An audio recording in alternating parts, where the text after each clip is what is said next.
આજે અમારા ગામ એટલે કે દેવભૂમિ દ્વારકા જિલ્લાના જામખંભાળિયા તાલુકાના 2 ગામમાં વાવણી જેવો વરસાદ સારામાં સારો થઈ ગયો છે, એટલે વાવણીનો સારામાં સારો વિડીયો બનાવ્યો છે, એટલે તમે પૂરેપૂરો જોજો અને લાઇક, શેર અને સબસ્ક્રાઇબ કરવાનું ભૂલતા નહીં। તમારા તમામ મિત્રોને આ વિડીયો જરૂરથી પહોંચાડજો અને આવા સુંદર વિડીયો બનાવી અને તમે પણ મોકલી શકો છો।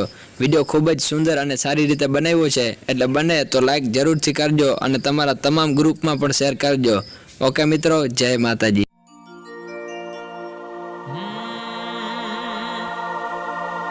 बाग में राणू ना जान,